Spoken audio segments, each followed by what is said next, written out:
We'll start front right with Jamison. Well, Coach, in a game like that, how do you maybe weigh what you guys did in the third with the domination versus them being maybe an opportunistic bunch on the other side?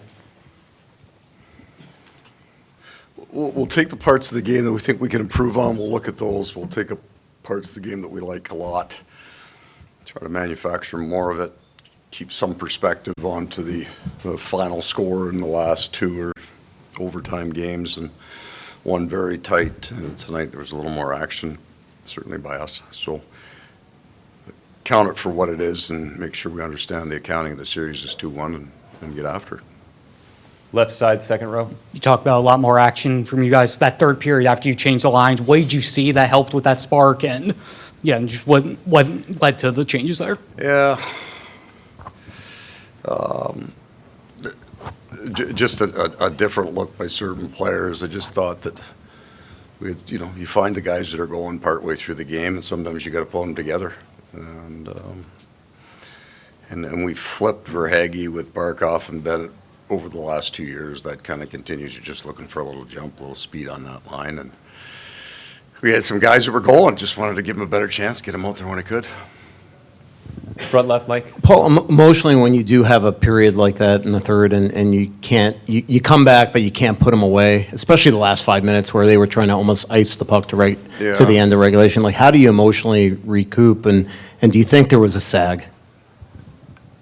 No. Like, I think we got fairly dominant there toward the end, and then it came out even. Get a chance off the first rush, the puck. So then the game goes back to normal, kind of. I think when you hit that, I didn't feel a sag.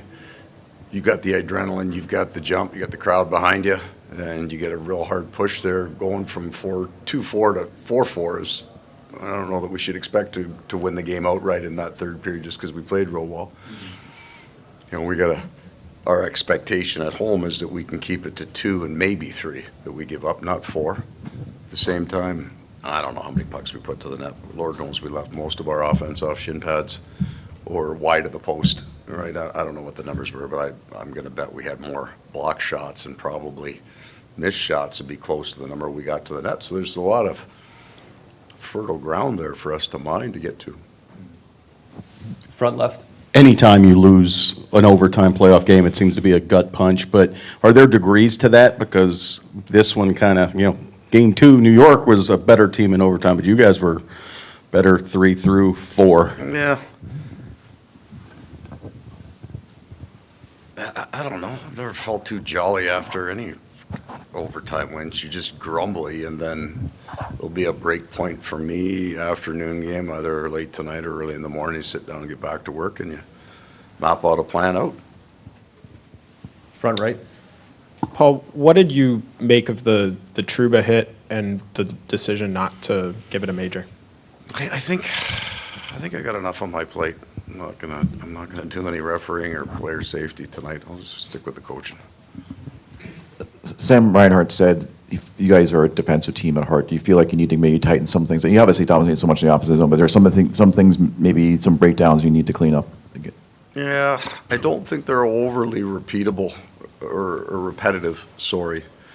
The 2 rush goals one's a simple miss for us, I think, and the second one, I have a harder time describing it to you. It's not a systemic issue that they just went coast to coast on you. We missed the first check. We sat in the middle instead of pushing over, and then we ended up with 2D jammed, dead-footed.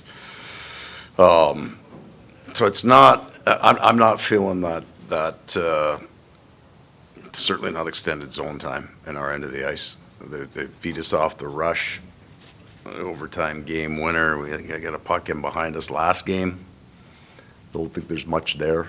I don't feel, and I would think the analytics may bear, I don't feel that there is a glaring area where we are being offensively dominated in this series, or, hey, just clean that one up.